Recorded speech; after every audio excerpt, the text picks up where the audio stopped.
there, Jody here, and welcome back to my channel. So in today's video, I'll be giving a spoiler-free review on the latest book that I have read. So in my spoiler-free reviews, I go over certain things, such as what the book is about, if I've read from this author before or not, my thoughts on the book, my star rating, is this a book I would recommend reading, as well as on occasion letting you know the book I'm reviewing, if it has been or is going to be adapted. So without any further ado, let's get on to today's spoiler-free book review, and that would be for the book This Time Next Year by Sophie Cousens. And just to let you know, for those of you interested in books and book clubs, This Time Next Year is a Good Morning America book club pick. So This Time Next Year is about Minnie Cooper and Quinn Hamilton. Both were born on New Year's Day in 1990 at the same hospital in London. The hospital gave away a cash prize to whichever baby was the first baby born on New Year's Day that year. Minnie was the second baby born, while Quinn was the first. Throughout all of her 29 years, Minnie has wondered about Quinn Hamilton, a person who entered this world a winner and who also took away her chances at a cash prize.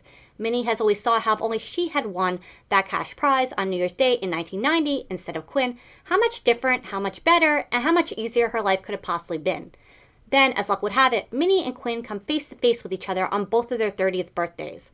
Once Minnie realizes she is talking to the Quinn Hamilton, she does find herself annoyed, and when their conversation is over, Minnie is more than okay with never seeing Quinn Hamilton ever again. Fate seems to have other plans in mind, though, as Minnie and Quinn continually go on to run into each other time and time again. The more Minnie and Quinn get to know one another, the more Minnie's tough exterior towards Quinn begins to melt, as she starts to see how there might be more to him than meets the eye. This is the first book by Sophie Cousens that I've read, and I'm definitely interested in reading more from this author now that I've read one of their books. And just to let you know, the first 2 chapters of Just Haven't Met You Yet, another book by this author, are included in the back of This Time Next Year. I read those first 2 chapters, and I'm totally glad I did, because Minnie and Quinn from This Time Next Year are mentioned. As far as the next book by this author that I would want to read, I was thinking, Just Haven't Met You Yet, but then I remembered I don't actually have that book, so I'm thinking perhaps before I do, as that is the book I do currently have. So now for my thoughts on the book. I really like this book. Now for what I liked about the book. One of the things I really liked about this book were the characters. The story in the book focuses on Minnie and Quinn, our 2 main characters in the book. Minnie and Quinn clearly like one another and clearly enjoy each other's company, but despite their connection, both have difficulty expressing to each other how they feel.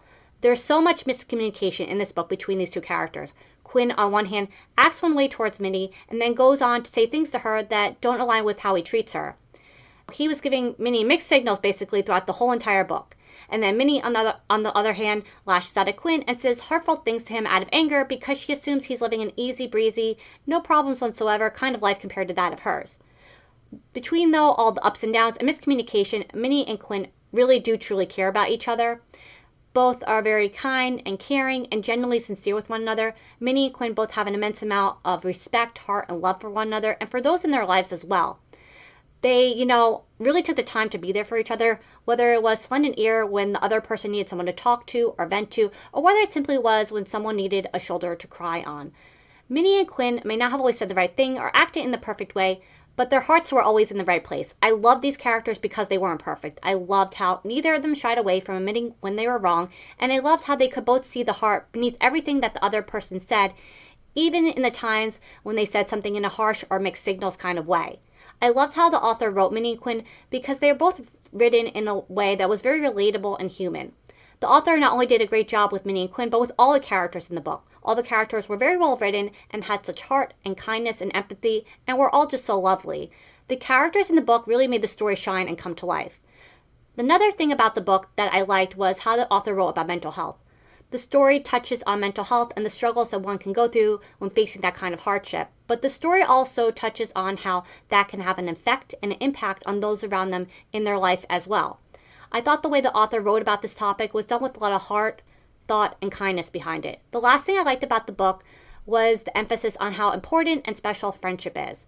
In the book, Minnie has been friends with Lila ever since they were in their teens when they met at summer camp.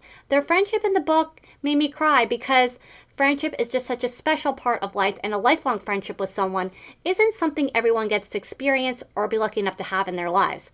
I thought the way that the author wrote about friendship and about Minnie and Lila's friendship was just such a lovely part to the story.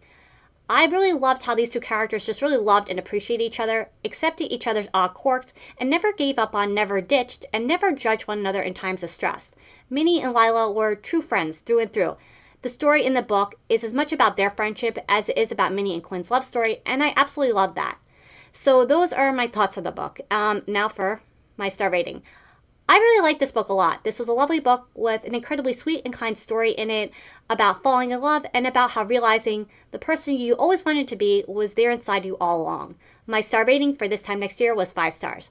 Now for is this a book I would recommend reading? This recommendation is one I will be splitting up into 2 parts. So part 1 of my recommendation, which is, as you can tell by my review, I like this book a lot. I loved how the story not only was about Minnie and Quinn falling in love, but about Minnie and Lila's friendship. I also loved how the author wrote about mental health. If you are looking for a romance book to read with a lot of heart and depth in it, I highly recommend This Time Next Year. Now for part 2 of my recommendation. When it comes to books, especially romance, there are some tropes that some like and some don't. The miscommunication trope is a big part of the story in this book. Minnie and Quinn's relationship is a constant back and forth of will they or won't they get together from the very start to the very end of the book. I would say if you're not a fan of this trope, that I don't think you'd probably like this book. So I would say, if you don't feel like reading about 2 characters going back and forth with their feelings towards each other, I would say, probably to skip reading this book, as I would not be recommending it, if you don't like that miscommunication trope. So before I end today's video, I always like to point out whenever a book I'm reviewing has been or is going to be adapted. So This Time Next Year was adapted into a film in 2024, and the only place that I've come across the film adaptation being available on is the Roku channel. So I just thought I'd let you know about that in case you were interested. I myself haven't watched the adaptation just yet because I wanted to wait until I reviewed the book on my channel, but now that I reviewed the book on my channel, I cannot wait to watch this book adaptation. So yeah, that's going to be it for today. Thank you so very much for watching. I hope that helped you discover a new book today along the way as well, and until next time, bye!